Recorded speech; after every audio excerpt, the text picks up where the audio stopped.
I'm fixing to make a coleslaw or get my cabbage ready for a coleslaw. So, in another video, I am doing pork ribs, which is what we'll have with this. Um, so, I was just going to show you the process that I use for my cabbage. The first thing is, you have to wonder, how do you clean cabbage? Because, it's kind of, not only is it tight, but it's got the little rough edges, so you can't rub it, you can't do all those kind of things. So, it being coleslaw, I need it shredded also. So, I'm going to shred it, then wash it. And I'm going to show you how to do that. So, I'm going to turn it here a little bit so you can see what I'm doing. So, this is a good size head of cabbage, and I don't need much. So, the first thing I'm going to do is I'm going to peel off the outer layers. You can see how they look kind of rough and dirty.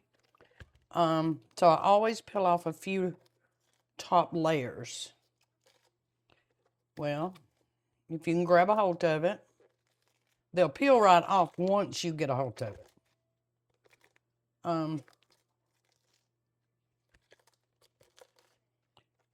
There we go. We're getting somewhere now. Okay, let me peel this one off here. Sometimes if you just get your hand under it, there you go. I don't want all the dirty cabbage in my coleslaw.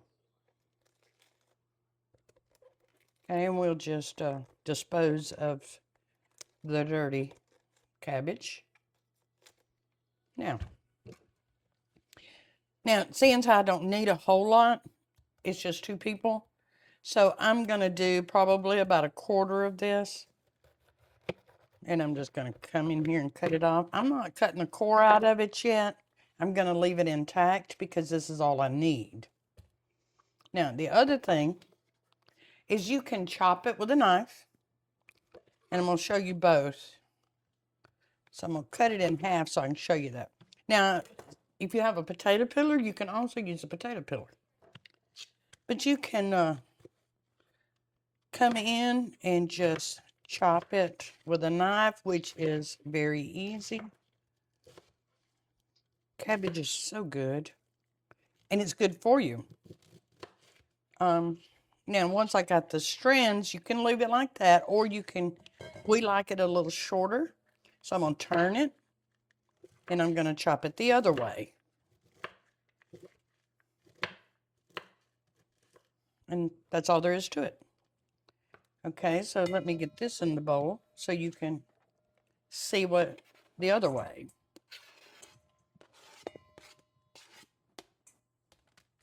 I always have a cutting board so it's just easy. Now, if you have a grater, if you want your cabbage a little more fine, you can use this side of it. You can also use this side for a little bit bigger pieces, which is what I like in a cabbage. And you just hold it there. I'm right-handed, so I have to do it. Let me try it this way. So you just hold it there and go down. Make sure you don't get your fingers in there. And I'm going to show you the difference. Now, this is being chopped with my knife. And this is a lot more fine, and it is done with my grater. So I'm going to finish up with my knife here. I just wanted to show you how the grater does it. Turn it. This is going to actually, I cut a little too much off because we don't need that much for 2 people, but it's done, so that's okay. So I'm going to put it in a bowl. All right, now I'm come over and I'm going to get my water cold.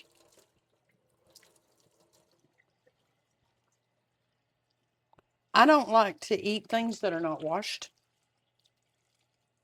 I like to kill any bacteria in it. Now, anybody that knows me knows I like baking soda. So I'm going to put about maybe a teaspoon in there. And I'm going to slosh it around a little bit. For the purpose of this video, I'm doing this rather quickly, but normally I'd let it set about 10 minutes. Okay. And you want to get all the dirties out of there. So I've got me a little strainer bowl here. That way all the dirty stuff go down through there.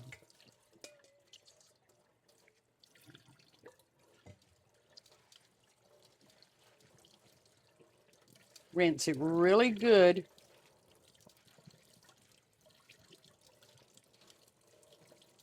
Actually, it seems like, in my opinion, it seems like if I clean it after I shred it, it actually gets a little bit cleaner.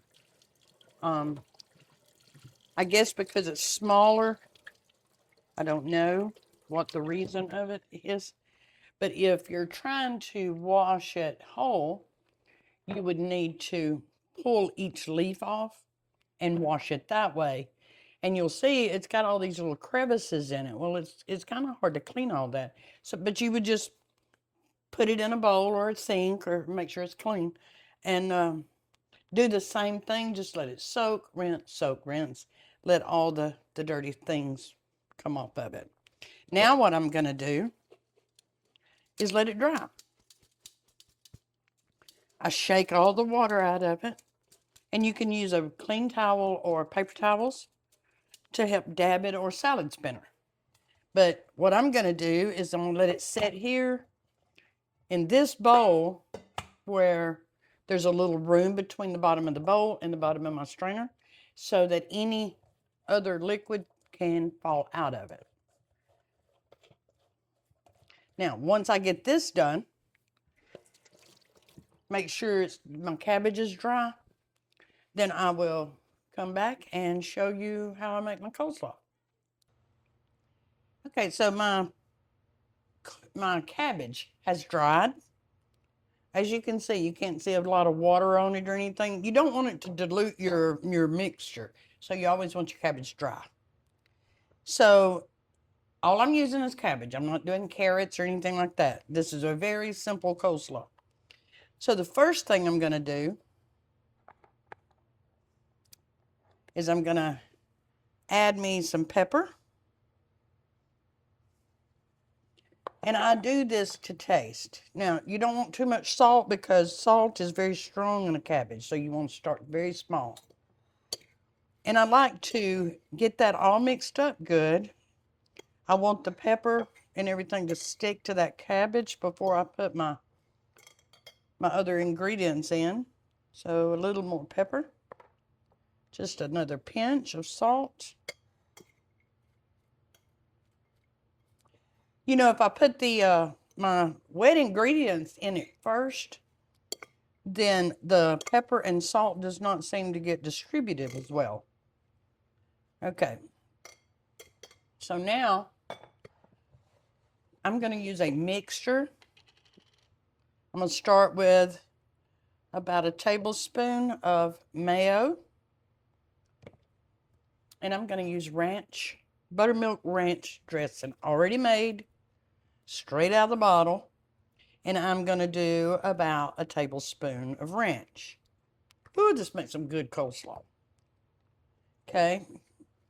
The reason I start low is you don't want to put too much in there, because you can always add, but you can't take out. So you want to start slow. It looks like that's actually probably going to be about right. And I just slung it all in the floor. That's all right. I'll clean it up. Okay.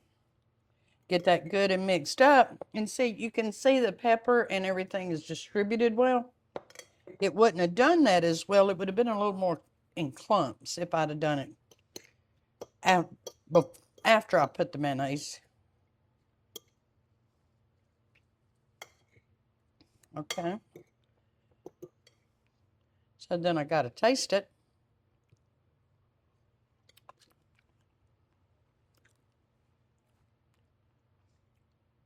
The ranch just really gives it a really rich flavor. I need just a tad more pepper. I got plenty of salt.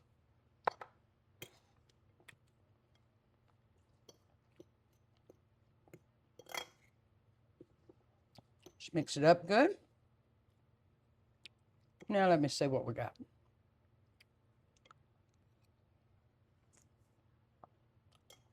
Ooh, perfect. Perfect. I almost put my fork back in there. So now what I'll do, because I'm still cooking my ribs and everything, I like to do my coleslaw early because I like it cold. I'll cover it, put it in the fridge until supper time. And that's all there is to it. So if you enjoyed this video, just drop a comment and let me know. And I'll see you next time. Thank you.